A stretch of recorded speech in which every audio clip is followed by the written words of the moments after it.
प्रेमचंद, जशंकर प्रसाद और उषा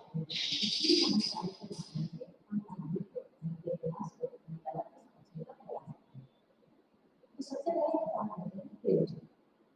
प्रेमचंद हिंदी और उर्दू दोनों की विशेषता है। शुरुआत उन्होंने उर्दू में की और इसके बाद वो हिंदी के क्षेत्र में आए। हिंदी में आने से पहले हम जीवन के बारे में हमारा सबसे 25 जुलाई को पढ़ाने के बाद बेटा को किया जाएगा उसका नाम धनपत राज है। क्योंकि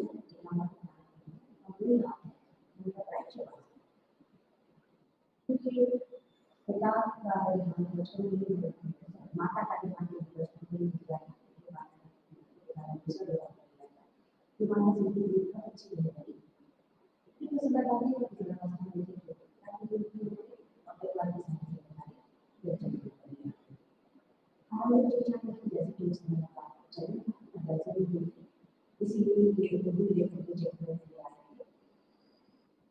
नहीं लिखना और पढ़ना ये दोनों ही इतना शौक और छोटी उम्र में इन्होंने बहुत सारी किताबें पढ़ी।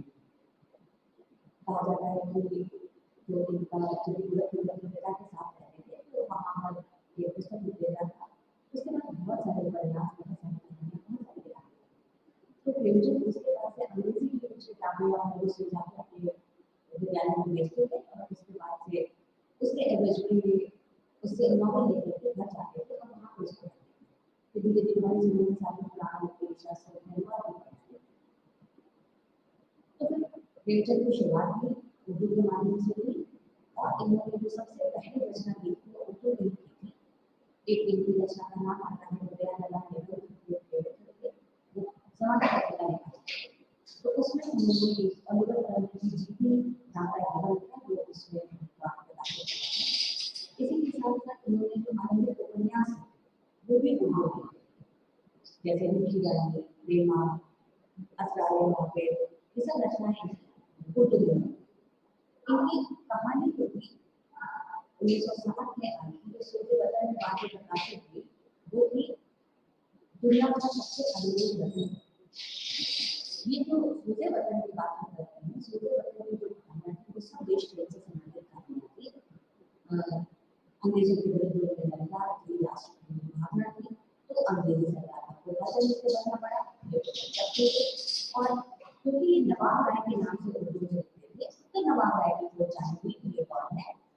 अंग्रेजों ने बहुत कोशिश की उनको अंदाजा हो गया कि धनपत राय श्रीवास्तव भी नवाब राय हैं और धनपत राय श्रीवास्तव ने नवाब राय के नाम से कहानियां लिखी है। इस वक्त जो धनपत राय श्रीवास्तव अर्थात प्रेमचंद थे सरकारी नौकरी में थे तो जो वहाँ के जिलाधीश थे उन्होंने उसको अप्रत्यक्ष रूप से एक तरह से धमकी दी थी कि आगे ऐसी कहानियां ना लिखी जाए क्योंकि इसको साबित नहीं कर पा रहे थे कि धनपत राय ने नवाब राय है तो बिलावल की संख्या नहीं गई थी। और इसके बाद प्रेमचंद ने सोचा कि हाँ ये मुश्किल काम है कि वो नवाब राय के नाम से आगे लिखें तो फिर दया नारायण निगम जी ने दूसरा नाम सुझाया प्रेमचंद और इसके बाद ये उर्दू की बजाय हिंदी में उन्होंने रचना करनी शुरू की और बड़े घर की बेटी उनका पहला कहानी वो हिंदी में जो इसलिए जो उर्दू की हम बात करते हैं प्रेमचंद ने बहुत सारे उपन्यास उर्दू में जो पहले लिखे थे वो बाद में हिंदी में आए हिंदी के उपन्यास उर्दू में आए जैसे बाजार हुस्न जो सेवा सदन के नाम से प्रकाशित हुआ बाद में ऐसे गोशराफिया प्रेमाशा के नाम से प्रकाशित हुआ चौगाने हस्ती रंगभूमि के नाम से प्रकाशित हुआ। जो हिंदी में उन्होंने मूल उपन्यास पहला लिखा था वो पाया है। इसके बाद उन्होंने हिंदी उपन्यास लिखना आरंभ करके निर्मला कवन कन्वी और इनका के उपन्यास था गोधन। हिंदी में आने के साथ ही प्रेमचंद की धूम मची। सेवा सदन जो पहले उर्दू में छप चुका था तब वो उसका उतना नाम नहीं हुआ था जितना हिंदी में आने के बाद इसका नाम हुआ। प्रेमचंद वैसा ही नाम सरकारी नौकरी में थे लेकिन जब गांधी जी ने असहयोग आंदोलन की बात की थी प्रेमचंद जी भी वहाँ पे उपस्थित थी तो उन्होंने अपनी पत्नी से सलाह की और सरकारी नौकरी से त्याग कर दिया।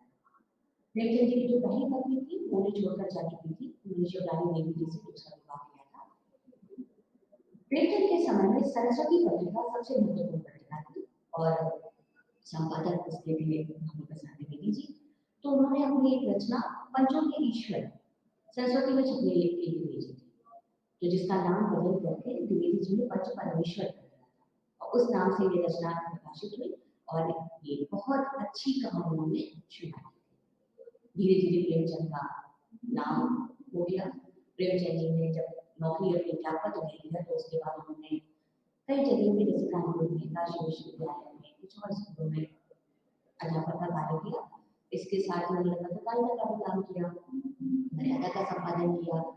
उन्होंने बनारस सरस्वती प्रेस की स्थापना की जिसके माध्यम से हंस और जागरण को प्रकाशित किया और इसी तरह धीरे धीरे पत्रकारिता में और साहित्य में उनका नाम बहुत तेजी से आगे आने लगा और समय ऐसा आ गया कि प्रेमचंद हिंदी के सबसे बड़े कथाकार तथा सम्राट बन गए। तो हम प्रेमचंद की कहानी नमक का जलवा के माध्यम से प्रेमचंद को समझने की कोशिश करें। संक्षेप में अगर उसको कहानी देखें, कथा साथ में देखें, तो हम देखते हैं कि ये कहानी नायक इसका परिचय है। एक युवक है जो अभी अभी पढ़ाई खत्म करके आया है और उसे नमक के दरोगा के रूप में नौकरी मिली। नमक का विभाग देश में नया नया खुला था, नमक का निषेध कर दिया गया था, उसका व्यापार करने पर रोक लगा दी थी, तो उसके लिए कालाबाजारी को रोकने के लिए नमक का विभाग बनाया गया। उसी विभाग में दरोगा के रूप में मंजीनर की नियुक्ति होती है और ये नियुक्ति इतनी महत्वपूर्ण है कि उसके पिता से लेकर सब लोग बहुत खुशी की लहर है क्योंकि इसमें ऊपर की कमाई बहुत है, अर्थात रिश्वत बहुत मिलती है। बड़े बड़े उस समय के लोग जो थे, जो पटवारी भी थे, जो बड़े और दूसरे पदों पर थे, वो भी चाहते थे कि उनकी नियुक्ति नमक पे तो यहाँ पे तो मंजीनर की नियुक्ति नमक हुई थी, बहुत खुश है और वो उसे सिखाते हैं कि कैसे उसे रिश्वत लेनी चाहिए। अगर कोई बहुत ज्यादा गरजमंद है तो उससे दवा के रिश्वत लो, अगर कोई ज्यादा खरीद ले रहा है तो थोड़ा बहुत कोई तो काम चल जाएगा, लेकिन रिश्वत लेनी जरूर चाहिए। वो इसमें एक समाज भी बोलते हैं कि वेतन जो होता है वो तो पूर्णमासी का चावल है जो धीरे धीरे घटते घटते खत्म हो जाता है, लेकिन ये जो ऊपर की आमदनी है, जो रिश्वत है, ये तो एक झरने के समान है जो लगातार बहता रहता है। लेकिन मंजीनर बहुत ईमानदार होती है, पिता की बातें सुनता ही रहता है, लेकिन उसमें कभी अमल नहीं करता और उसकी एक जो छवि बनती है वो बहुत कर्तव्यनिष्ठ और ईमानदार होता है। लगभग 6 महीने बाद उसे का समय बीत जाता है और एक दिन रात के समय में बहुत सारी बैलगाड़ियों की खटपट सुनाई देती है और पता चलता है कि नमक की तस्करी हो रही है और वो जो बैलगाड़ियां हैं वो बहुत बड़े जमींदार हैं पंडित अलोपी जी, उनकी गाड़ियां हैं। तो मंजीनर रोक लेता है। पंडित अलोपी जी बहुत कोशिश करते हैं उसको रिश्वत देने की, धीरे धीरे रिश्वत की रकम बढ़ते बढ़ते 40,000 रुपए तक हो जाती है, लेकिन फिर भी मंजीनर स्वीकार नहीं करता है। बहुत अलोपी को आश्चर्य भी होता है क्योंकि उसे आज तक ऐसा व्यक्ति नहीं दिखा जो इतनी बड़ी रकम की आगे भी जिसका इस्तेमाल ना करे, लेकिन वो गिरफ्तार कर लिए जाते हैं। लेकिन अगले दिन अगले दिन जब कचहरी में पेशी होती है तो वहां से वो बाइज्जत कर दिए जाते हैं क्योंकि धन काम के बाद बल है और सबके साथ उनके बहुत अच्छे संबंध है। और कुछ समय बाद ही अगले हफ्ते वक्त मंजीनर को नौकरी से निकाल दिया जाता है। अब बहुत दुखी होकर के मंजीनर अपने घर वापस आता है तो हाँ उसके पिता भी बहुत दुखी है, वो उसको भला बुरा कहते हैं, पत्नी भी उससे बात नहीं करती, घर में बहुत दुख का वातावरण है। और इसी के कुछ दिनों बाद हमें अप्रत्याशित मोड़ मिलती है और पंडित अलोपी भी पूरे अपने रामाचरण के साथ सचमुच के साथ उसके घर आता है और उसको अपनी पूरी जायदाद का स्थायी मैनेजर बनने का प्रस्ताव देते हैं और बदले में वो उसे 6,000 रुपए वार्षिक वेतन, नौकर चाकर, गाड़ी घोड़ा बंगला सब देने का आश्वासन देते हैं और बाद में मंजीनर इस प्रस्ताव को स्वीकार करता है। यहाँ पर ये कहानी समाप्त हो जाती है। इस कहानी में उस समय की पूरी व्यवस्था, न्याय व्यवस्था, समाज व्यवस्था, शासन व्यवस्था सब कुछ दिखाई देता है और सब पर ये कहानी टिक है। ये कहानी भी पहले उर्दू में लिखी गई, बाद में ये हिंदी में प्रकाशित हुई और जब सोजोवर्थन जन्म हो गया था तो उसके बाद प्रेमचंद जी ने उन्होंने यथार्थ की कहानियां तो लिखी, लेकिन उन्होंने अंग्रेजी राज का वैसा विरोध और वैसा उग्र राष्ट्र प्रेम नहीं दिखाया। वो तथ्यों का वर्णन तटस्थ रूप से करते हैं जिसमें वो अंग्रेजी राज की परेशानियां उसकी दिक्कतें ये तो दिखा देते, लेकिन बहुत ही चुनौतीपूर्ण अंदाज में है जिससे उनकी कहानियां आगे की गति ना हो। तो इस कहानी में भी हम जब देखते हैं तो उसका जो विकास क्रम अगर आप देखें तो इसकी शुरुआत में तो पहला ही वाक्य वो ही आगे आने वाली घटनाओं पर ये सूत्र मिलती है कि करके कहानी को आगे बढ़ते जाते हैं, अपनी तथ्यात्मक उनमें जानकारी देते जाते हैं और मूल समस्या पर नहीं लगते हैं कि मूल समस्या क्या है हमारी। तो उन्होंने क्या लिखी है कि ईश्वर प्रदत्त वस्तु के व्यवहार पर प्रतिबंध लगा दिया गया, जिसकी वजह से ये दिक्कतें आ रही हैं और इसी की वजह से चोर बाजारी या कालाबाजारी या अवैध कार्य शुरू हो रहे हैं। यानी जब भी हम ईश्वर की बनाई हुई चीजों पर प्रतिबंध लगाने की, उस पर कब्जा करने की कोशिश करेंगे तो समाज में अनाचार फैलने लगता है। अब सारी घटनाओं के कारण में ये नमक का जो ऊपर लगाया गया निषेध, अगर निषेध नहीं लगता तो अलोपति क्यों उसकी कालाबाजारी कर रहे होते, कालाबाजारी ना कर रहे होते तो फिर वो पकड़े जाते, वो ना पकड़े जाते तो वंशीधर था, उसकी नौकरी भी लग चुकी। तो एक तरह से एक चीज कारण के रूप में आती है, उसका दूसरी चीज उसके परिणाम में आती है और फिर वही परिणाम जो है वो कारण का रूप धारण कर लेता है। तो ये जो कहानी चल रही है वे एक तरह से चारित्रिक पतन के साथ साथ ये दिखाने की कोशिश कर रही है कि इसके मूल में सरकार की नीतियां हैं और साथ ही हमारे समाज की मान्यताएं। इससे हम समाज की मान्यताओं को तीन देखते हैं। एक तो ये कि शिक्षा यानी अंग्रेजी शिक्षा और ईसाई मत एक ही चीज, जिसके पास भी अंग्रेजी शिक्षा है वो ईसाई है, यानी भाषा और धर्म इसको जोड़ दिया गया है।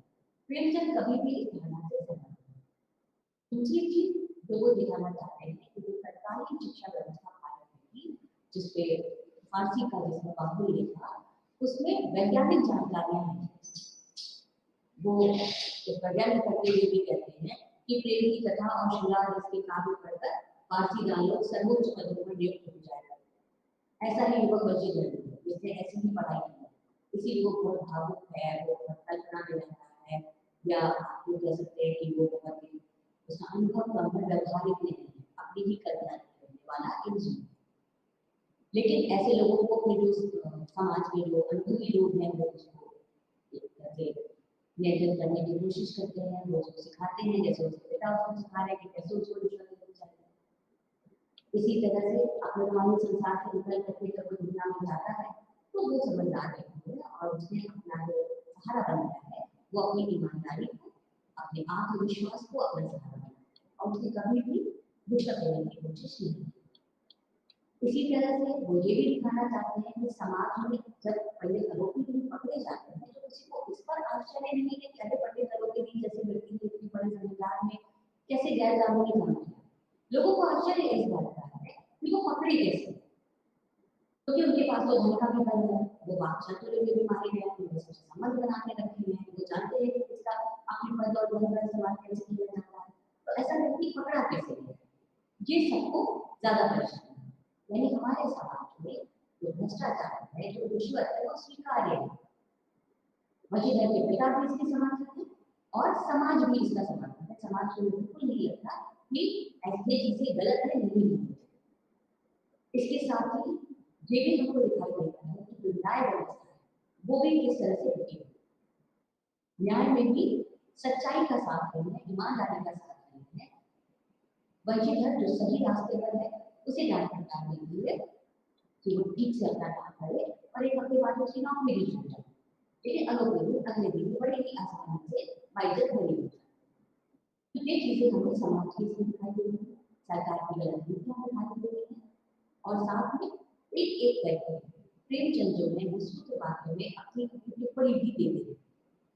बातों का चरित्र इसमें स्पष्ट होगा और हम देखेंगे कि ये जो पात्र हैं मुख्य रूप से जो पात्र हैं वंशीधर और आरोपी, ये दोनों ही जो पात्र हैं ये अपने अपने वर्ग के पात्र हैं। यानी प्रेमचंद की जैसे पहले बात कर चुके थे पिछली कक्षाओं में कि प्रेमचंद के पात्र जो हैं वो वर्गगत पात्र, तो यहाँ पर दोनों अपने वर्ग के पात्र हैं। इसमें दो तरह के पात्र हैं, मुख्य रूप से जो मुख्य दोनों पात्र हैं ये तो सामने आते हैं, लेकिन इसके अलावा कुछ और पात्र हैं जो सहयोगी पात्रों की कोटि में आएंगे लेकिन वो उपस्थित नहीं होते। और कुछ पात्र ऐसे होते हैं जो उपस्थित होते हैं, तो जो पात्र उपस्थित होते हैं उनमें आते हैं वंशीधर के पिता। ये दो बार आते हैं, पहली बार काम के आरंभ में जब वंशीधर की नौकरी लगती है तो वो उसको समझाते हैं कि कैसे उसको घूस लेनी चाहिए, रिश्वत लेनी चाहिए, और दूसरी बार वो आते हैं जब वंशीधर की नौकरी छूट जाती है और वो बहुत दुखी है बेटे की ईमानदारी के कारण नौकरी, तो इस बात को वो निराश वो क्रोध है और वो उसको करीब होते हैं। तो उनके चरित्र में हम देखते हैं कि वो अपने खुद से बहुत प्रेम करते हैं, वो व्यवहारिक व्यक्ति हैं, वो सामाजिक, वो समझ रहे हैं कि आजकल समाज में क्या चल रहा है और साथ ही क्योंकि निम्न मध्यवर्गीय परिवार है, तो मुझे सुनी बहुत आशा है कि वो संकट से निकालेंगे।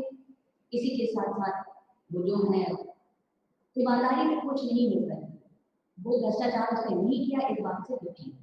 तो ये उस समय पे अपनी जो समाज था उसके ऊपर साथ ही वो बातचीत करने के बाद कुछ दिन आते हैं तो वो बिल्कुल चापलूसी करते हैं और ये भी बताते हैं कि वंचित ने बहुत बड़ी गलती कर दी थी, जो आपको पकड़ लिया था उसकी तरफ से वो माफी भी मांगते हैं। जब जमादार बदलू सुनाते हैं तो वो जो पंडित वंचित जो वंचित है वो उसको आदेश देते हैं कि इसको पकड़ लिया जाए। तो ये बद्दू सिंह का जो कैरेक्टर है वो चरित्र है वो इसको एक समय आता है। बाकी जो सामने आते हैं चपरासी सिंह है, वकील है, चाहे बाकी लोग हैं, इनके बहुत ज्यादा चरित्र सामने नहीं आते। जो नहीं आने वाले सामने आते हैं उनमें है वंचित की माँ और पत्नी। दोनों का नाम खुल के देखने लिए आया है कि वो घर गए हैं, पत्नी से सीधे बात नहीं होती या उनकी बात नहीं होती सुनाती है, बाकी ज्यादा होता नहीं। जो प्रमुख बात है पंडित अलोपी की वंचित इनका चरित्र पूरी तरह से निकल के सामने आता है। पंडित अलोपी के बड़े व्यक्ति हैं, जमींदार हैं, तो उनके आगे ही उनका ठाट बार उनका वैभव सब सामने आता है, वो दिखाई देता है। वो पंडित है, नामी है पंडित अलोपी के। तो जब वो वजीर से मिलते हैं तो वो उसको आशीर्वाद देते हैं, क्योंकि वो ब्राह्मण है तो आशीर्वाद देना उनका वही आशीर्वाद देते हैं। फिर साथ ही वो बहुत व्यवहारिक व्यक्ति हैं, बातचीत में बहुत कुछ है। वो जब बात कर रहे हैं बच्चे घर से, वो जानते हैं कि ये हमारा दरोगा है, तो वो उसकी बातचीत में हम किसी सरकार वगैरह को नहीं जानते, हमारे लिए तो आप ही सरकार है, आप जो कहेंगे वही हमारे लिए कानून है, ऐसी बातें करते हैं। वो उनको ये भी पता है कि धन की महिमा कितनी आज तक उनका सामना ऐसे लोगों से पड़ा है, तो वो बहुत अच्छे से जानते हैं कि किस तरह से किसी दरोगा को लगाया जा सकता है। वो धीरे धीरे की रकम लगातार बढ़ाती जा रही है, 40 लाख तक पहुंच रही है। और जब वो रकम नहीं स्वीकार की जा रही तो आश्चर्य हो रहा है, बहुत ज्यादा बेहोश हो जा रहा है। इसके साथ ही वो सबसे बनाकर रखते हैं, जब वो कचहरी में पहुंचते हैं तो वहाँ की वो सिंह, वो जंगल है और वो जंगल के सिंह, वहाँ पर सब लोग आश्चर्य हो रहा है कि ये कैसे आ गए और बड़ी आसानी से कुछ हो जाए। लेकिन साथ वो ईमानदारी के प्रशंसक है, वो अपनी दूरदृष्टि रखते हैं, वो जानते हैं कि अपना उन्हें व्यापार चलाना है, अपना उन्हें जमींदारी चलानी है, तो उनको कैसे व्यक्तियों को काम पे रखना चाहिए और वो आकर के वंचित को काम पे रखते हैं, वो उसको मैनेजर नियुक्त करते हैं, क्योंकि उनको बहुत अच्छे से पता है कि कुछ भी हो जाए ये व्यक्ति कभी रिश्वत नहीं लेगा, ये व्यक्ति कभी धोखा नहीं देगा। तो उनकी पांची नजर है, इसी कारण से उनका इतना ज्यादा व्यापार फल करना है। दूसरा बात है वंचित का दिखाया है, वो जैसा कि हमें पता चलता है कि उसकी शिक्षा पांचवी बार में चली है, तो वो भी प्रेम कथा में जुड़ा है, से पढ़ के बड़ा हुआ है। तो कल्पना जी भी है, थोड़ा सा भावुक है, जीवन के व्यवहार में क्या जटिलता का उसको पूरी अनुभव है, लेकिन पिता का वो सम्मान करता है, उसके पिता की जो भी बात उसको चाहे पसंद नहीं चाहे वो उनका मन नहीं करता, लेकिन कभी जवाब नहीं देती, सारी बातों को ध्यान से सुनता है, पिता जान के बताते हैं उसको भी सुनता है। जब वो नौकरी करने लगता है तो वो एक अपना अलग रास्ता बनाता है, अपने धैर्य से, अपनी बुद्धि से, अपनी ईमानदारी से, कार्यकुशलता से वो सबको खुश करता है, सारे अधिकारी उसे खुश। इसके साथ ही वो अपनी चीजों पर दृढ़ रहने वाला है, कितनी भी उछल के रकम दी जाती है, इतना तो उसको डर है कि ये बड़े आदमी है तो उसके साथ बुरा हो सकता है, लेकिन वो अपनी जगह से अपनी मान्यताओं से बेहतर है, वो आगे लोग या लालच उसके सामने कुछ भी घर में कहानी का हम प्रवेश देखते हैं तो हमारे लिए भी कहानी है। पहले कहानी से घर से आगे बढ़ती है, नदी के किनारे पहुंचती है, नदी का वर्णन है, फिर बैलगाड़ा घाट बना उनके पास पुल आता है, सबका बहुत अच्छा चित्रण होता है। साथ में फिर आगे बढ़ते हैं लोग कचहरी में पहुंच जाते हैं, कचहरी में क्या होता था, कैसे वहाँ पे चहल पहल है, वहाँ पे कौन कौन से लोग हैं, इन सबका वर्णन आता है और ये पता लग जाता है कि वहाँ पे पक्षपात का ही होगा, पहले की बात एक तरह से अनुभव होने लगता है, मानने लगता है। फिर उसके बाद वापस कहानी वशीधर के घर पर पहुंच जाती है और जब अनुपीड़ित दोबारा आते हैं तो किस ठाट बाट के साथ आ रहे हैं, किस ठाट बाट का पूरा वर्णन किया गया है। ये जो कहानी है दूसरा परिवेश है, ये उस समय का है जब भारत में अंग्रेजी राज था, निम्न मध्यवर्गीय परिवार की और समाज की जो स्थिति थी वो उसको या उसके परिवेश को पूरी तरह से यहाँ पर दिखाया। संरचना शिल्प की अगर हम बात करें तो संवाद भाषा और शिल्प को हम देखते हैं। तो ये कहानी वर्णनात्मक है। इसमें संवाद, ज्यादातर जो संवाद है वो अलोकिकी और वंशीधर के बीच की है। इसके बाद उनके पिता के बीच में है। संवादों के माध्यम से कहानी आगे बढ़ेगी। बीच बीच में प्रेमचंद अपने निष्कर्ष, अपनी टिप्पणियां देते रहते हैं और साथ में अपने युग की समझ देते हैं। कहानी की शुरुआत में ही वो बता देते हैं कि नमक का नया नया ऐसे जब कहानी का दूसरा भाग शुरू हो जाता है तो उनको बता देते हैं कि जाने के लिए और रात का जाना। जब दोनों बातों को लेकर जब वंशीधर और अलोकिकी के बीच मुलाकात होती है और दोनों के बीच में जो तर्क वितर्क शुरू होता है, वो संवाद है और दोनों ही बातों को स्पष्ट करने में उनके चरित्र को भी और कहानी की आगे क्या तस्वीर बनने वाली है इसको भी दिखाने में ये जो दोनों के संवाद है वो एक महत्वपूर्ण भूमिका अदा करता है। आगे की घटनाएं वो सहज गति से आगे बढ़ती हैं, सामान्य घटनाएं हैं, उन्हीं के माध्यम से आगे बढ़ती चली जाएगी। पात्रों का चरित्र उठाते होगा, लेखक का उद्देश्य पता चलेगा, समाज की मानसिकता पता चलेगी। ये सारी चीजें धीरे धीरे सामने आएंगी। वर्णनात्मक शैली भी बीच में आती जाएगी। कहानी का विस्तार बहुत सहज गति के साथ साथ धीमी गति से होता है। कभी भी ऐसा नहीं लगता कि एक पीढ़ी से आगे कैसे बढ़ती है। कहानी अपने चरम बिंदु पर पहुंचती है जहाँ पर सबको आश्चर्य होता है, स्वयं वंशीधर को आश्चर्य होता है, उसके पिता को आश्चर्य होता है, साथ ही पाठकों को भी आश्चर्य होता है कि ऐसा कैसे होगा कि अलोकिकी वंशीधर को नौकरी का प्रस्ताव दिया। इस वंशीधर ने अलोकिकी को गिरफ्तार करवाया, जिस अलोकिकी के कारण वंशीधर की नौकरी चली गई। दोनों ही एक दूसरे के लिए हर बात हो सकते थे, लेकिन यहाँ पर दोनों मिल रहे हैं, वो प्रस्ताव दे रहे हैं और वंशीधर प्रस्ताव को स्वीकार कर रहे हैं। तो यहाँ पर आश्चर्य की पाठक के भी पात्रों की भी सीमा नहीं है। साथ ही उसमें जो उद्देश्य दिया गया है, यानी हम जो टिप्पणी निकाल सकते हैं, उसके लिए प्रेमचंद ने अपनी तरफ से कुछ नहीं, बस इतना बताया कि वंशीधर ने प्रस्ताव को स्वीकार किया। अब इसमें एक तो उद्देश्य ये हो सकता है कि जो ईमानदार व्यक्ति है, यानी ईमानदारी है, उसको उसका फल जरूर मिलना है।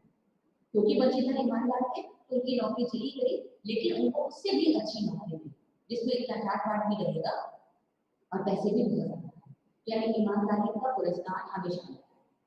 और दूसरी तरफ इसका ये अर्थ भी निकाला जा सकता है कि देखो कैसे बेईमानी ने ईमानदारी को खरीद लिया। जो बेईमान व्यक्ति है, यानी अलोकिकी, जिसको उन्होंने वंशीधर ने गिरफ्तार किया था, वो जानते हैं कि ये बेईमान है, इसकी संपत्ति भी बेईमानी की है, ये जिंदगी में बेईमानी का काम करते हैं और उसी की रक्षा के लिए, उनकी भी जो संपत्ति है उसकी रक्षा के लिए जो वंशीधर है उनको बनाया जा रहा है मैनेजर, तो वो उसको स्वीकार कर ले रहे हैं। यानी बेईमानी ने ईमानदारी को अपनी सुरक्षा में लगा दिया, धन ने ईमानदारी को खरीद लिया। दोनों ही तरह से आप उसका अर्थ देख सकते हैं। प्रेमचंद पाठकों को ऊपर छोड़ देते हैं कि आप इसको किस तरीके से लेंगे। प्रेमचंद की भाषा जैसे कि प्रेमचंद उर्दू से आ रही होती है। हिंदी में उस समय दो तरह की भाषाएं थी, एक राजा लक्ष्मण सिंह की परंपरा थी जिसमें संस्कृत दृष्टि हुई थी, और एक राजा शिव प्रसाद कटारे की परंपरा थी जिसमें उर्दू मिश्रण हुई। तो प्रेमचंद ने फारसी और उर्दू मिश्रण हिंदी का प्रयोग किया है। पूरी संस्कृत की भाषा थी, तो पूरी जो कहानी है उसमें पूरी भाषा में शब्द दिखाई देते हैं। साथ ही जगह जगह पे तत्सम शब्दों का प्रयोग भी दिखाई देता है। सबसे बड़ी चीज है प्रेमचंद की भाषा में मुहावरों का जितना सुंदर प्रयोग, जितना सशक्त प्रयोग प्रेमचंद करते हैं, उतना किसी और की भाषा में दिखाई देना मुश्किल है। इसमें उन्होंने बहुत सारे मुहावरों का प्रयोग किया है। साथ ही बहुत सारे नए मुहावरे तो प्रेमचंद ने खुद गढ़े, जैसे दुनिया सोती थी पर दुनिया की जीव जाती। ये प्रेमचंद का खुद का गढ़ा हुआ मुहावरा है। प्रेमचंद गंभीर बात बहुत सहज और सरल ढंग से करते हैं। कभी राजनीतिता का या बहुत ही बोझिल शब्दावली का इसका इस्तेमाल नहीं। इसीलिए प्रेमचंद की जो कहानियां होती हैं वो बहुत पठनीय है, सबसे ज्यादा पढ़ी जाने वाली कहानियां है। और ये कहानी थी प्रेमचंद की जो सर्वश्रेष्ठ कहानी थी गिरिजा। प्रेमचंद के समय में ही एक दूसरे कहानीकार सामने आते हैं, वो है जयशंकर प्रसाद, जिन्होंने प्रेमचंद से अलग हटके उन्हीं के समय में कहानी 30 जनवरी 1889 को उनका जन्म हुआ जयशंकर प्रसाद का, और सिर्फ 48 वर्ष की अवस्था में ही 6 वर्ष में उनकी मृत्यु हुई। कम समय उन्हें मिला, लेकिन कम समय में उन्होंने बहुत महत्वपूर्ण साहित्य की रचना की और हिंदी को एक नया आया। उनके पिता थे बाबूदेव के साथ, माता का नाम देवी। किशोरावस्था में पिता की मृत्यु हो गई, माता की मृत्यु हो गई, बड़े भाई का भी देहांत हो गया। पूरे परिवार का दायित्व उनके ऊपर था। उसको निभाते हुए भी उन्होंने साइंटिफिक भी किया है और छायावाद के जो आधारभूत 4 स्तंभ हैं, चतुष्टय कहते हैं, जयशंकर प्रसाद उसके सबसे महत्वपूर्ण हैं। रामायणी महाकाव्य है वो छायावाद के प्रतिनिधि है। नाटक के क्षेत्र में प्रसाद जी का योगदान अतुलनीय है। रामायणी प्रसाद की छायावादी रचना है, तो नाटक में भी छायावादी रूप में दिखाई देता है और साथ ही इन्होंने प्राचीन भारतीय इतिहास को आधार बना करके उससे विषय लेकर के कहानियां लेकर अपने नाटकों की रचना और राष्ट्रीय परिप्रेक्ष्य में इस नाटकों को जीवन दिया है। इसीलिए जब हम नाटक का इतिहास पढ़ते हैं तो इस युग में प्रसाद जी के नाम से जानते हैं। उपन्यास लिखे उन्होंने तितली, कंकाल और वेदांती अधूरा है। इसी के साथ उन्होंने शिक्षा जो ली है वो स्कूली शिक्षा तो बनारस से हुई, तो नाटकों के ग्रंथ पढ़ाई थी। इसके बाद बाकी अध्ययन हिंदी, उर्दू, संस्कृत, फारसी सभी के लिए बहुत ही बढ़िया देता है। वेद, पुराण, इतिहास, साहित्य शास्त्र ये सब भी बहुत अच्छे से पढ़ा। इनकी पहली कहानी आई थी 1912 में राम, हिंदू पत्रिका में प्रकाशित हुई थी और उस समय तक प्रेमचंद हिंदी में प्रतिष्ठित थे। सरस्वती पत्रिका की हम पहले बात कर चुके हैं, द्विवेदी जी की हम पहले बात कर चुके हैं। द्विवेदी जी साहित्य में कोशिश करते थे कि कुछ ना कुछ सुधार की, चाहे वो समाज को सुधार की हो या भाषा का सुधार की हो, कुछ ना कुछ जरूरत होनी चाहिए। वो उससे साहित्य से अपेक्षा करते थे कि वो सुधार की बातें करें। प्रेमचंद की कहानी भी यथार्थवादी थी, लेकिन प्रसाद जी ने दोनों ही प्रभावों से अपने आप को बचा लिया। उन्होंने लिखी स्वच्छंदतावादी प्रेम और एक अलग परंपरा अपनी उस युग में बनाई जो प्रेमचंद की परंपरा से बिल्कुल अलग। इन्होंने लगभग 72 कहानियां लिखी हैं जो छाया, प्रगति, आकाश की कहानी और इंतजार संबंध में प्रकाशित। प्रेमचंद की कहानी संग्रह का नाम है मानसा। जयशंकर प्रसाद की कहानी संग्रह है छाया, प्रगति, आकाश की कहानी और इंतजार। इनकी कहानियों में जैसे कि बात कर रहे हैं कि स्वच्छंदतावादी प्रेम पर आधारित कहानियां लिखी हैं, तो इनकी कहानियों में प्रेम प्रमुख है। और ये जो प्रेम है ये नितांत उच्च कोटि का प्रेम है जो पात्रों को स्वार्थ की भावना से ऊपर लेकर चला जाता है, उससे मुक्त कर देता है और उच्च मानवीय धरातल पर पहुंचा देता है। लेकिन कहानियों में भव्यता है, कभी भी कहानियां बहुत हल्की नहीं है। वाक्य कभी जैसे प्रेमचंद में सीधी सरल वाक्य है, तो इनकी कहानियों में संस्कृत भाषा भी है और वाक्य भी घुमावदार है। जो भाषा है वो बहुत सहज ना होकर के वो ओजपूर्ण या आवेगपूर्ण होती है। जैसे अगर भाव, क्योंकि भाव प्रवण भाषा है, विद्वत्ता उसमें बहुत है, तत्सम शब्दों का प्रयोग बहुत ज्यादा है, लेकिन इसके बाद भी संप्रेषण नहीं, कभी भी इतनी दुरूह नहीं है कि समझ में ना। प्रसाद की आकाशदीप कहानी के माध्यम से हम कोशिश करेंगे कि हम प्रसाद को समझ सके। तो इनकी जो कहानी है इसमें दो मुख्य पात्र हैं, चंपा और बुद्ध। नायिका का कहानी तो चंपा इसकी नायिका है। इसमें समुद्री जीवन का परिवेश और साथ में ऐतिहासिक संदर्भ। उनकी कहानी में संवाद रहा, पूरी कहानी ही संवादों के माध्यम से विकसित हुई। पात्रों की चरित्र की जानकारी, घटनाओं की जानकारी, क्या हो चुका है, क्या होने वाला है, इसकी जानकारी सब हमें संवादों के द्वारा पता चलती है और कभी कभी लेखक के खुद के दिए हुए विवरण है उनके माध्यम से भी पता चलती है। इसमें 7 भाग है, ये कहानी 7 भागों में बटी हुई। शुरुआत में दिखाई देता है कि समुद्र है, समुद्र में जहाज चला जा रहा है, उसमें 2 बंदी हैं, दोनों के हाथ पांव समुद्री में हैं, दोनों कोशिश करते हैं और मुक्त हो जाते हैं। उस जो बोध है उसके साथ नाव बंधी हुई है, उस नाव पर ही जो चंपा का बुद्ध जो पात्र है, जो बुद्ध होता है, जो नायक है, उसका नाव के नायक से एक युद्ध होता है, वन युद्ध होता है, वो युद्ध विजयी होता है। नाव उसके अधिकार में हो जाती है, नाव को खुद से गलत कर चुके हैं, तो धीरे धीरे नाव चलती हुई एक द्वीप के पास पहुंच जाती है। दोनों उसका नाम रखते हैं चंपा, यानी अब द्वीप का नाम भी चंपा है। साथ साथ दोनों रहने लगते हैं, प्रेम उत्पन्न होता है। फिर कहानी आगे बढ़ती है और दोनों एक दूसरे के अतीत को जानना चाहते हैं, तो पता चलता है कि जो बुद्ध होते हैं वो जल से, यानी एक तरह से आज की भाषा में तो समुद्री कहानी। चंपा के बारे में पता चलता है कि चंपा के पिता जो थे वो मणिधर के एक व्यक्ति है जिसके पोत में दोनों बने, तो वो उसी के मणिधर के पोत में पहली थी। और जब चंपा की माता की मृत्यु हो जाती है तो वो अपने पिता के साथ ही पोत पर रहने लगती है, तो उस पोत पर ही बुजुर्ग जलदस्यु आक्रमण करते हैं, तो उस आक्रमण के साथ दस्युओं को मार करके उसके पिता मृत्यु को प्राप्त हो जाते हैं। और चंपा को जब चंपा के लिए मणिभद्र जो था वो घृणित सा प्रस्ताव करता है जिसको चंपा अस्वीकार कर देती है और वो बंदी बना दी जाती है। चंपा को अब ये पता चलता है कि जिन जगदस्यु ने आक्रमण किया था वो बुद्धगुप्त और उसके साथी हैं, यानी उसके पिता की मृत्यु का कारण बुद्धगुप्त। तो उसके मन में बदला लेने की भावना जागृत होती है, लेकिन अब क्योंकि वो उससे प्रेम करने लगी है तो मानसिक अंतर्द्वंद शुरू होता है प्रेम और घृणा के बीच में। ये प्रसाद की लगभग हर कहानी है। प्रेम है, उज्जवल प्रेम है और साथ में अंतर्द्वंद है। तो यहाँ पर भी अंतर्द्वंद है घृणा और प्रेम के बीच में। फिर जो चंपा है वो अपना हथियार फेंक देती है, यानी वो बुद्धगुप्त को मारने का जो विचार है वो त्याग देती है क्योंकि उससे प्रेम है, लेकिन वो अपनी घृणा को भी त्याग नहीं पा रही है। बुद्धगुप्त उससे विवाह का प्रस्ताव करता है, वो उसको भी अस्वीकार कर देती है, यानी वो उसके प्रेम को भी अस्वीकार करती है। तो घृणा और प्रेम दोनों को भी अस्वीकार करती है और अपना जो उसका द्वंद था इसके कारण वो एकाकी जीवन को जीती है।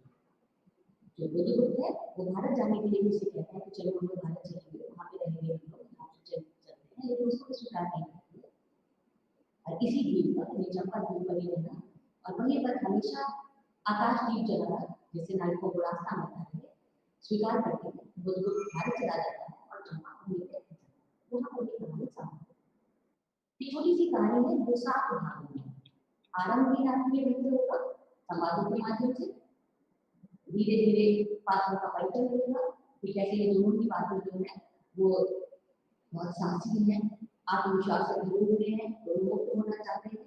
फिर नाम को कैसे जो परिवेश का चित्रण है वो भी संवादों के माध्यम से हो रहा है कि ये लोग कहाँ पर है, नाव कैसे बोट से जुड़ी हुई है, कैसी रस्सी से जुड़ी है, ये सारी चीजें भी संवाद ही बनती है। संवादों के माध्यम से पता चलता है कि एक पात्र स्त्री है और एक पात्र पुरुष है। फिर खंड 2 जब शुरू होता है तो दिखाई देता है कि सूर्योदय हो गया है, तब नाविक लोग जानते हैं कि अपने जो बंदी थे वो मुक्त हो गए हैं। खंड 2 में नाविक के साथ यानी नाव का जो नायक था उसके साथ युद्ध होता है जिसमें वो विजयी होता है। खंड 3 में वो दोनों पात्र हैं यानी चंपा और बुद्धगुप्त, उनके अतीत का परिचय मिलता है, एक दूसरे के बारे में लोग जानते हैं। खंड 4 में कहानी आगे बढ़ जाती है लगभग 5 साल और ये दिखाई देता है कि चंपा द्वीप पर है जहाँ पर वो आकाश दीप जला रही है, जहाँ पर थोड़ी बुद्धगुप्त के साथ उसका मतभेद होता है। खंड 5 में दिखाई देता है कि जया पात्र जो अंदर से कन्या है वो और चंपा है और यहाँ पर जो चंपा के अंदर का जो द्वंद है वो सामने आता है और ये भी पता चलता है कि वो बुद्धगुप्त से प्रेम करती है, इसलिए उसने उसकी हत्या करने का, उससे बदला लेने का विचार क्या किया है। और खंड 6 में हम देखते हैं कि एक समारोह है जिसमें बुद्धगुप्त बार-बार कोशिश कर रहा है चंपा को बताने के लिए कि वो उसका विवाह प्रस्ताव स्वीकार कर ले। चंपा के पिता की हत्या उसने नहीं की, कोई दूसरे रस्सी के मार दिया, लेकिन चंपा को विश्वास नहीं कर पाती, भारत जाने का प्रस्ताव भी स्वीकार नहीं करती है। और खंड 7 में 19 खंड में दिखाई देता है कि नाविक की एक भी पंक्ति है जो चंपा को छोड़ करके भारत की ओर जा रही है, यानी बुद्धगुप्त भारत जा रहा है और चंपा की आंखों में आंसू है। कहानी यहाँ पे समाप्त होती है। अब इसी समाप्ति पे प्रसाद जी थोड़ा सा इसमें बाकी कहानी से पूरी अभी तक जो कहानी थी वो वर्तमान में चल रही है।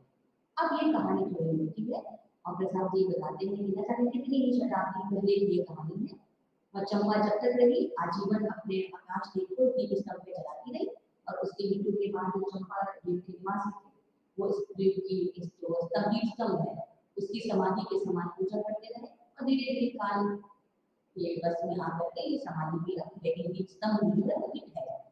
यानी कहानी में लोग रहे और यहाँ पर कहानी समाप्त हो जाती है। बात जो प्रमुख बात है जिसमें चंपा और बुद्धगुप्त है वो सहायक पात्र है। फिर सहायक पात्र में जो अनुपस्थित सहायक जो सहयोगी पात्र वो है चंपा के पिता जिनका बार बार जिक्र आता है। भले जो मणिभद्र है उसके गोद में पहले पिता के साथ चंपा रहती है, उनकी मृत्यु के कारण ही जब दस्यु आता है तो पिता की मृत्यु होती है जिसके कारण जो चंपा को एक ऋण प्रस्ताव का सामना करना पड़ता है, उसी के कारण चंपा बंदी होती है। पिता के कारण ही पिता के हत्यारे के साथ विवाह नहीं कर सकते, यानी चंपा के साथ जो भी हो रहा है इसका आधार उसके पिता है। चंपा की माँ भी अनुवंशिक पात्र है, अपनी माँ का बहुत प्रभाव है चंपा के ऊपर, उसकी माँ भी आकाश में जलाती थी क्योंकि पिता समुद्र में बोध पर रहते थे, वो गंगा में भागीरथी में दीप जलाती थी जिससे किसी नाविक को सहारा मिल सके, किसी को रोशनी दिखे तो रास्ता ना भटके। तो ये चंपा के भीतर उसकी माँ बसी हुई है, वो भी आकाश दीप जला रही है। इसी तरह से एक अरबन से पानी मणिभद्र जो गोद का मालिक था, जिसने ऋण प्रस्ताव किया था, यानी पता चलता है कि ये पात्र जो है मणिभद्र ये बहुत ही बुरा पात्र है। हर पात्र तो उसके को सामने नहीं दिख रहा है, लेकिन उसके कारण ही चंपा बनने लगी। इसके बाद सहयोगी पात्रों में जो बात आते हैं उनमें केवल नाम का नायक दिखाई देता है, जो बहुत वीर भी है, बहादुर है, युद्ध करता है और साथ में विश्वास पात्र है। वो पहले अपने जो स्वामी थे उनका विश्वास कभी नहीं होता और युद्ध करने के लिए तैयार होता है, और जब वो बुद्धू को अपना स्वामी मान लेता है वो उनके लिए। इसी तरह से जया सामने आती है, लेकिन जया का चरित्र सामने नहीं आता। तो जो प्रमुख पात्र है उसमें बुद्धू जो नायक है, वो बहुत बलवान है, साहसी है, आत्मविश्वास से भरा हुआ है, बहुत अच्छा नागरिक है, प्रेम करता है चंपा से। चंपा को कभी भी दीवानी वश नहीं करता, वो चाहता तो कर सकता, लेकिन वो कभी नहीं करता है आदर्श के लिए। इसी तरह चंपा है, चंपा बहुत ही एक मजबूत चरित्र है। वो जो भी कुछ करती है उसके लिए वो खुद ही उत्तरदायी है। वो कभी किसी के ना तो सहायता चाहती है, ना कभी किसी से कोई आदेश मांगती है। पिता के साथ वो रह रही थी, अब पिता की मृत्यु के बाद वो बिल्कुल अकेली है, लेकिन फिर भी वो बड़े भद्र का प्रस्ताव स्वीकार नहीं है, वो उसको ठुकरा देती है। बदले में वो बंदी बन जाना स्वीकार कर लेती है, लेकिन बड़ी भद्र का प्रस्ताव स्वीकार नहीं। इसी तरह वो बंदी है, लेकिन फिर भी वो लगातार कोशिश करती है कि कैसे वो बंधन से मुक्त हो जाए, और वो लोग के साथ बंधन से मुक्त। फिर वो अकेली है, वो विवाह का प्रस्ताव करता है, लेकिन वो स्वीकार नहीं करती। उसको अपने जो भावी जीवन है वो कितना सुखी होना चाहिए इसकी वो कोई चिंता नहीं है। तो अकेले जीवन बिताने का निर्णय खुद लेती है, यानी वो भावनात्मक रूप से पूरी तरह से आत्मनिर्भर है। अपने हर निर्णय का अच्छा या बुरा जो भी परिणाम हो वो उसको भुगतने के लिए तैयार है। बहुत ईमानदार है, साहसी है, नैतिक रूप से बहुत बड़ी है, प्रेम करती है, प्रेम का आदर्श रूप भी दिखाती है, उसे प्रेम के कारण वो उसके बदला लेने का विचार करती है, अपनी माता पिता से बहुत प्रेम करती है, इसलिए वो आजीवन के काफी होने का बनती है। कहानी का परिवेश जब हम देखते हैं तो हमें दिखता है कि इसका जो परिवेश है सारी घटनाएं समुद्र उसमें नौका में या उस द्वीप पे घटी हुई हैं। भौगोलिक परिवेश में हमें नाम दिख रहा है, समुद्र दिख रहा है, पानी के बीच से एक नदी दिख रही है, पता चल रहा है स्थल का नाम चंबा रखते हैं। प्राकृतिक परिवेश में दिखाई देता है समुद्र का कैसे प्रकृति के वितरण दिखाई दे रहे हैं, लहरें कैसी हैं, द्वीप कितना सुंदर है, कैसा निर्जन है, सुबह हो रही है तो कैसा दिख रहा है, सबका वर्णन प्रसार करते हैं।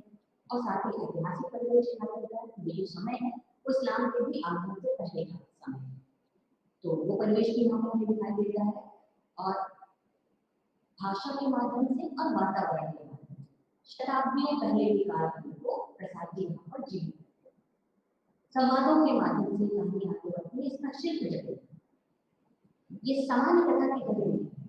आरंभ नाट्य संवाद से होता है, फिर बीच में कहानी में लेखक है प्रसाद जी खुद आ जाते हैं और आगे की घटनाक्रम का वर्णन करते हैं, फिर भी बीच में संवाद आ जाते हैं, मुझे लेखक का डर लगता है कहानी आगे बढ़ती है, कभी घटना आ जाती है, घटना के माध्यम से कहानी आगे बढ़ती है, तो ये होता है लेखक जो बताता है कि कैसे विजयी हो जाता है।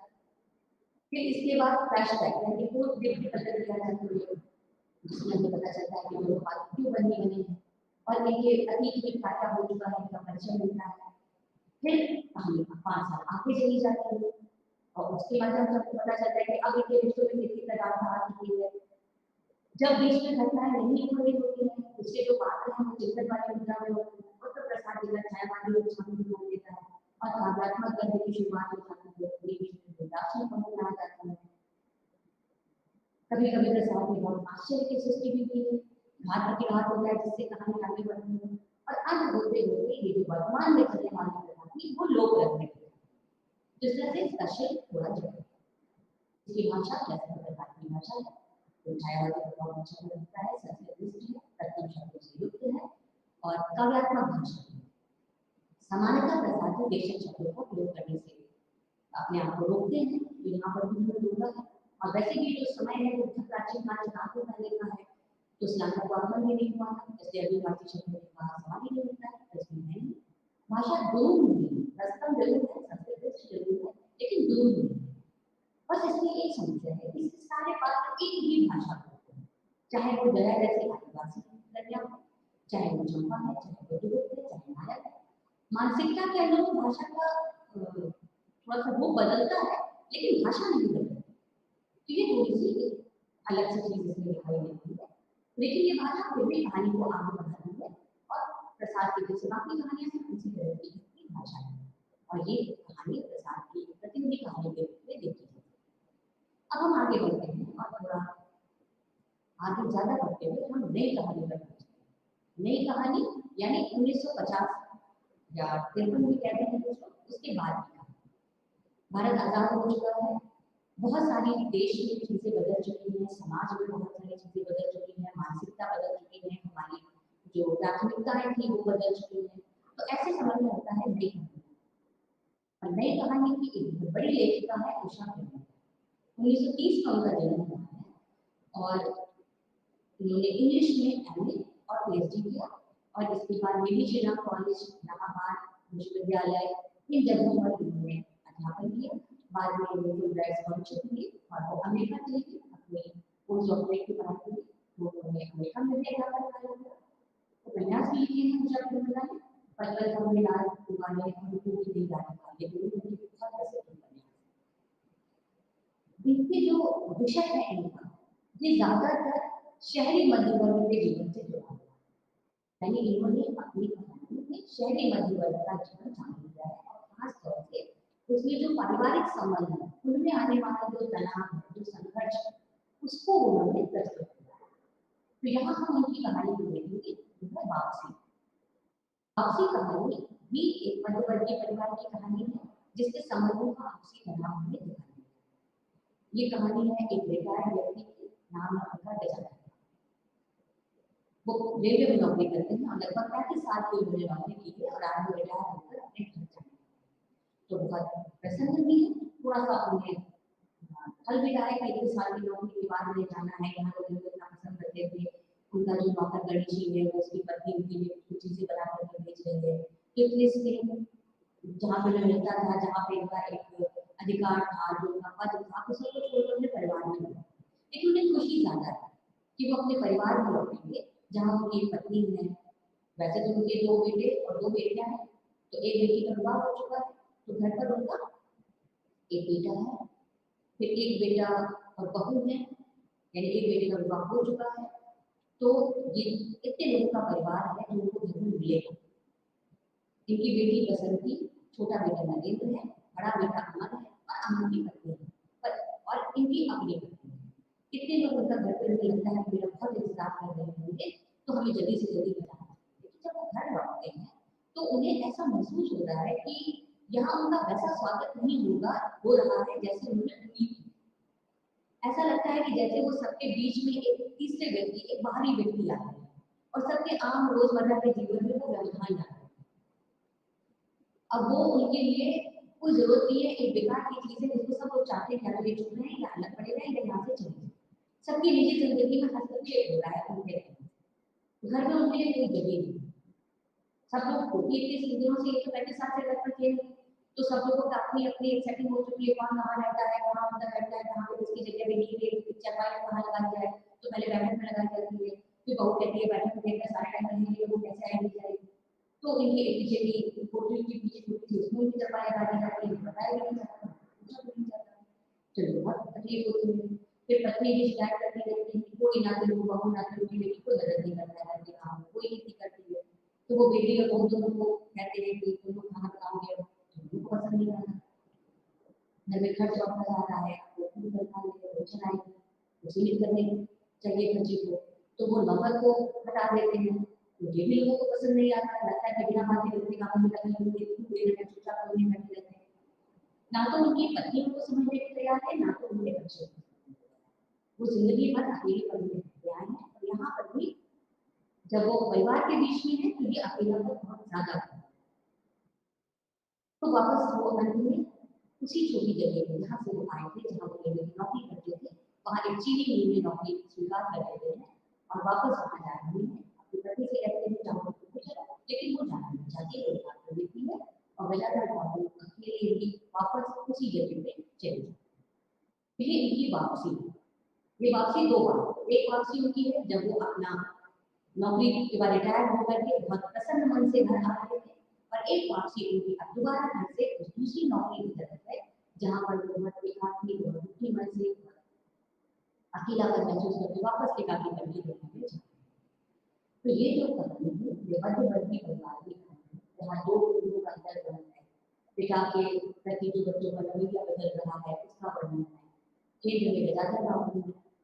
अभी तक जब गजाधर बाबू नौकरी के समय में जब घर में आते थे थोड़ी देर के लिए आते थे तो बड़ा आदर सम्मान होता था, वो बहुत महत्वपूर्ण व्यक्ति माने जाते थे, सब उनके आगे पीछे घूमते थे, तो उन्हें लगता था कि हाँ वो घर के लिए बहुत महत्वपूर्ण है। लेकिन जब वो हमेशा के लिए आ गए हैं तो उनको लगता है कि उनका घर में कोई महत्व नहीं है और आखिर वो वापसी का निर्णय ले लेते हैं, ले जाना पड़ता है वापस।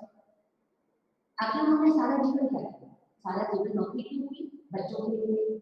बच्चे छोटी जगह पे रहे पढ़ लिख नहीं पाएंगे इसलिए उन्होंने शहर में अपना घर बनवाया। शहर में उन्होंने बच्चों की पढ़ाई का प्रबंध किया, सारी सुख सुविधाएं बच्चों को देते रहे, पत्नी भी बच्चों के साथ रही। उन्हें ऐसा लग रहा था कि जब वो इस सब करने के बाद घर पहुंचेंगे तो उनको बहुत सम्मान मिलेगा, उनका जीवन भर के त्याग के बदले में उन्हें कुछ अधिक ही सम्मान मिल जाएगा और अब वो अपनी पत्नी का साथ दोबारा पा पाएंगे, वो दोबारा से अपने परिवार के साथ अपनी सुखद यादें बनाएंगे। अभी तक की जो छोटी छोटी यादें हैं उनकी जो अच्छी यादें हैं वो उसी को और बढ़ाएंगे। लेकिन उन्हें ऐसी कोई याद नहीं मिलती, बल्कि जब वो घर पहुंचते हैं तो उनकी जो मधुर यादें थी वो तो उनके पास से छिन जाती है। वो घर में ऐसा लगता है जैसे बिना बुलाए मेहमान है, जो जाने का नाम नहीं ले रहा है, ऐसे व्यक्ति को अपने आप को महसूस करते रहते हैं। सारे लोग उसे मजाक कर रहे हैं, जैसे कि चाचा बाबू आते हैं ऐसे बच्चों को जाते हैं, उनको बेटी की चाय देते हैं तो पता चलता है चाय तो बेटी उसको पता ही नहीं है कि उसके बेटा को क्या पसंद है क्या ना पसंद है। पत्नी अपना टुकड़ा रोती है, लेकिन अगर चाचा बाबू को छेड़ते हैं तो पत्नी को लगता है कि वो क्यों ही बता रहे हैं, कुछ कहने की खाली सुने बोलते भी क्यों हैं। उन्हें बार बार गणेश याद आता है कि इससे ज्यादा वो प्यार उन्हें गणेश करता था, इससे ज्यादा सम्मान गणेश देता था, हर एक बात को भी अपनी पुरानी जिंदगी को हाँ बोल देता है बोलना चाहते हैं। तो वो है तो घर पे मुखिया, लेकिन कोशिश भी करते हैं घर पे मुखिया बनने की, परिवार में अनुशासन बना रहे, व्यवस्था बनी रहे, इसके लिए कोशिश करते हैं। तो सबको लगता है कि वो उनकी जिंदगी में दखल दे रहे हैं और बच्चे किसी न किसी रूप में उनको करते जाते हैं। जबकि इतना जरूर है अभी बच्चों के भीतर कि वो सामने आकर पिता को जवाब नहीं देते, अपनी माँ के माध्यम से जवाब देते, लेकिन इतने पता तो चलता है कि उनको पसंद नहीं आ रहा। अभी तक जब पिता नहीं थे तो जो बड़ा बेटा था वो घर का मालिक था, जबकि बहू को कोई रोक टोक नहीं थी। लेकिन अब जब ज्यादा बाबू आ गए तो वो मालिक है, तो सब कुछ घर के साथ चल रही है। पत्नी तो उतने दिन से वहीं पे रह रही है, वो तो अपने आप को वहां पर सामंजस्य स्थापित कर चुकी है, वो उसी में रंग रही है। उसे गुस्सा आता है तो वो बोलती है बढ़ाती है, लेकिन विरोध नहीं करती। गजाता बाबू जो है वो ऐसा नहीं कर पाते, उन्हें गुस्सा आता है या उन्हें कुछ गलत लगता है तो उसको टोकते हैं, वो चाहते हैं कि ये गलती सुधार ली जाए। और ये चीज किसी को पसंद नहीं आती है, बल्कि उनकी पत्नी भी कहती है कि उल्टे वो भी गलत बता रहे हैं। इस कहानी में वो छोटे छोटे प्रसंग हैं और बार बार ऐसा कोई भी प्रसंग नहीं आता जो हमें ये लगता हो कि ये भी कभी हो सकता है लेकिन असामान्य है। हर प्रसंग सामान्य है, हर घर में होता है। एक मध्यवर्गीय परिवार इससे बहुत अच्छे से अपना सामान स्थापित कर सकता है कि ये उसकी ही कहानी है। और जो गजाधर बाबू का कहानी है वो बहुत तीव्रता के साथ इसको उभर के सामने आता है, पूरी कहानी उन्हीं के नजरिए से देखी है। ये इसकी एक कमजोरी भी है क्योंकि बाकी पात्रों का नजरिया क्या है, वो क्या सोचते हैं, उनकी पत्नी उनके बच्चे, उनका पक्ष कभी सामने नहीं है। ये जो पहला भाग है वो गजाधर बाबू का रिटायर होकर घर लौटने का प्रसंग है, छोटा सा भाग है, उनका उल्लास दिखाई देता है। दूसरे भाग में जहाँ पे विकास है उसमें दिखाई देता है कि कैसे वो घर वालों के साथ रह रहे हैं और क्या क्या महसूस कर रहे हैं दोबारा, यानी उनका मोह भंग जो हो रहा है वो उसको दिखाई देता है। मोह भंग नई कहानी की बहुत बड़ी विशेषता है, तो इसलिए मोह भंग दिखाई देता है। और तीसरे भाग में उनका वापस लौटना, उनका निर्णय और वापस लौट जाना, उसमें उनकी पत्नी उनका साथ नहीं देती है, नहीं चाहती, वो अकेले ही लौट जाती है। यहाँ पे तीन भागों में कहानी समाप्त। चरित्रों को अगर हम देखते हैं तो सबसे प्रमुख चरित्र गजाधर बाबू है, वही हीरो है, वही नायक है। तो घर के मुखिया हैं, घर के मुखिया बने रहना चाहते हैं, वो चाहते हैं कि उनका निर्णय जो वो फैसले, और जब ऐसा नहीं होता तो उन्हें बुरा लगता है, वो उसके लिए डांटते भी हैं। साथ ही हमें ये भी दिखाई देता है कि ये बहुत ही संवेदनशील बहुत ही सहृदय व्यक्ति है, अपने परिवार के लिए वो सारे जीवन अपना खेला है, उसके साथ ही उनका जो नौकर के प्रति व्यवहार है, उनके सर्जन होने का परिचायक है, तो बहुत संवेदनशील भी है, पति से भी प्रेम करते हैं। आगे बढ़ते हैं इनके चरित्र की कुछ विशेषताओं पर देखें तो हमें लिखता है कि घर परिवार में पत्नी की जिम्मेदारी का बोझ है वो बहुत ज्यादा है। पहले भी जिम्मेदारी उठाते रहे घर परिवार की, अभी भी उठाना चाहते हैं। वो चाहते हैं कि सब लोग मिलजुल कर रहें, एक दूसरे का साथ दें, एक दूसरे की परेशानी, बच्चे अपनी माँ की परेशानी नहीं समझ रहे हैं, बुरा लग रहा है, तो वो जब कोशिश करते हैं कि उनके अनुसार चले, जिम्मेदारियां वो उठाएं, तो सबको समस्या है। इनके व्यक्तित्व में कोई कमजोरियां नहीं है, जैसे इनका जो नजरिया है वो बहुत परंपरागत है। वो स्त्रियों और पुरुषों के कर्तव्य अलग है। वो अपनी बेटी बसंती को तो बार बार टोकते हैं, लेकिन अपनी बेटी को कभी नहीं। वो बेटी को डांटते हैं, फटकारते हैं, बेटे को नहीं। उनको लगता है बेटियों का काम कितना है, केवल घर में रहना और घर के काम में खाना, ये बार बार होते हैं। पढ़ाई इतनी जरूरी नहीं है, कहते हैं तो बात ये भी पहले घर के काम में खाना। वो नहीं चाहते हैं कि स्त्रियों को ज्यादा स्वतंत्र, लड़कियों को ज्यादा स्वतंत्रता है, उन्हें घर में ही रहना चाहिए, घर के बाहर ज्यादा रहना चाहिए। तो ये कुछ कमजोरियां हैं उनके बारे में हमें दिखाई देती हैं। उनकी पत्नी ज्यादातर पत्नी घर वालों की, वो भी परंपरावादी थी, लेकिन उनके चरित्र में अलगाव ये है कि वो बच्चों के साथ रहते रहते उन्हें आदत पड़ गई बच्चों के साथ रहने की, और उदासीन है, गुस्सा आता है तो वो बड़बड़ाती है, बोलती रहती है, लेकिन वो किसी को उस तरह से नहीं टोकती है, किसी के मामलों में दखल नहीं।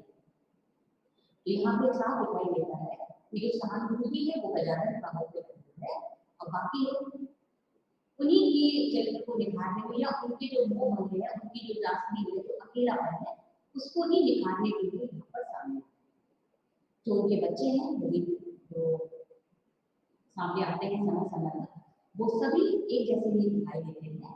ये वो बच्चे हैं जो अपनी स्वतंत्रता चाहते हैं, बंद करके नहीं रहना चाहते अपने आप को, अपने जीवन को अपने तरीके से जीना चाहते हैं, लेकिन इतना पिता का सम्मान जरूर करते हैं। अभी भी हद तक आधुनिक नहीं हुए हैं कि पिता को मुंह पर जाकर पिता को बोल सके या हमें कुछ कह सके।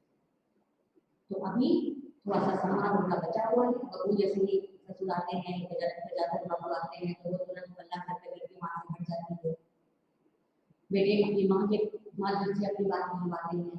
तो ये संस्कार अभी उनमें बचे। आगे बढ़ते हैं, परिवेश की ओर जाते हैं, तो यहाँ पे जैसे कि पहली बात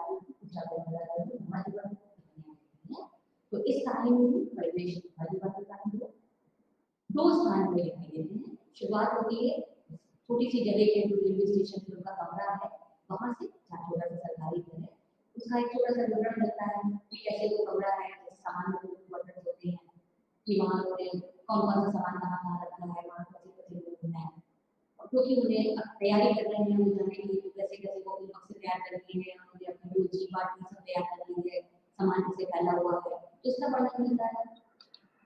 फिर इसके बाद से जब वो घर आते हैं तो इनके घर का शहर है, शहर में उनका घर है, तो शहर का वर्णन नहीं मिलता, लेकिन उनके घर की जो चारपाई है, घर का वर्णन मिलता है कि वहाँ पे कैसा बैठक है, कहाँ पे चारपाई लगी है, किचन कैसा है उनका, घर में किस तरह के सामान दिखाई दे रहे हैं, घर में जो सामान जो वस्तुएं दिख रही है उन्हीं के माध्यम से हमें पता चलता है कि ये मध्य वर्ग का परिवार है। जो पुरानी रजाइयाँ हैं, दरियों में रखी रस्सी से बनी है, रखी है, टीन का बक्सा है, ऐसे ही कोठरी है, कमरे कैसे हैं, ये सारी चीजें हम देखते हैं। अब ये तो वो उसका भौतिक परिवेश, साथ ही हमें जो परंपरागत एक मध्य वर्ग की परिवार होता है, उस परिवार का परिवेश क्या होता है, ये भी मान्यता है। उन्होंने नौकर को छुट्टी की, इसका मतलब है कि नौकर घर में था, ये भी एक मध्यवर्गीय परिवार में समान था, एक ऊपर के काम के लिए नौकर होता है, ये वो था। बच्चे अपने संस्कारों का भी पालन कर रहे हैं, ज्यादा आधुनिक नहीं हुए, बदलाव लगातार लेकिन हो रहा। अब ये बदलाव कितनी तेजी से आगे बढ़ेगा ये देखने की बात है, लेकिन यहाँ पर जो पीढ़ियों का बदलाव है वो दिखाई दे रहा है। संवाद इसमें बीच बीच में आते हैं, कहीं लेखिका वर्णन के माध्यम से आगे बढ़ते हैं और कहीं पर संवादों के माध्यम से आगे बढ़ते हैं। तो इसका शिल्प नई कहानी का ही शिल्प है। बहुत सी चीजें वर्णनात्मक छवि में चलेगी, बहुत ही ज्यादा नाटकीय प्रसंग, जिसको अति नाटकीय है, ऐसा कोई प्रसंग यहाँ पर नहीं है, और ना ही कोई पात्र बिल्कुल सही या बिल्कुल गलत, यानी कोई पात्र को हम कहेंगे वो बहुत ही अच्छा है, आदर्शवादी पात्र है, ऐसा भी नहीं है, और कोई पात्र है तो दशक है। तो सभी पात्र एक सामान्य पात्र है जैसा एक व्यक्ति होता है, यानी मौत बिल्कुल ही ओरिजिनल पात्र है। जैसा एक सामान्य व्यक्ति के भीतर कुछ अच्छाइयाँ कुछ बुराइयाँ होती हैं, तो ऐसे ही इनके पात्रों के भीतर भी कुछ अच्छाइयाँ और कुछ बुराइयाँ। कहानी की शैली है आत्मार्थी शैली है, छोटे छोटे से प्रसंग है लेकिन माध्यम से हमें आगे बढ़ती जाएगी और पाठक जो है वो गजाधर बाबू की विलन के साथ तादाद कर सकते हैं। बहुत सारे प्रसंग ऐसे होंगे जो आमतौर पर मध्यवर्ती परिवार में है, इसलिए हम या पाठक उसके साथ अपना संबंध स्थापित कर सकते हैं। इसके बाद हम चेक पर देखते हैं, तो चेक के साथ भाषा भी देखते हैं, तो भाषा यथार्थ पर है, बाकी छोटे छोटे हैं, बहुत ज्यादा राष्ट्रीय बोध शब्दावली नहीं है। जैसे गजाधर बाबू की मानसिक स्थिति होती है वैसे ही उत्साह या जो है वो भाषा में समझ आ जाता है, दिखाई देता है। भाषा बहुत ही संयमित है, भाव बहुत ही संयमित है, उनकी जो परिवार के साथ रहने की कल्पना है, जो इच्छा है, वो फलीभूत होती है या नहीं होती, ये शुरू में ही पता लगता है। शुरुआत में ये पता लग जाता है कि वो बहुत खुश हैं और वो अपने घर जा रहे हैं और किसी को कल्पना कर रहे हैं कि वो परिवार के साथ अपने कितनी अच्छी तरीके से रहेंगे, कितना सुखपूर्वक हो रहेंगे। तो पाठक के भीतर पहले ये प्रश्न होता है कि देखिए अभी क्या होता है, वे खुश रह पाते हैं कि नहीं रह पाते, और अंत में जाकर इसका उत्तर मिलता है कि क्या वो अपने परिवार के साथ खुश रहे, जो सुखद कल्पना वो करके आ रहे हैं क्या वो कल्पना फलीभूत थी। तो ये चीजें हमें उत्तर इसका अंत में मिलता है।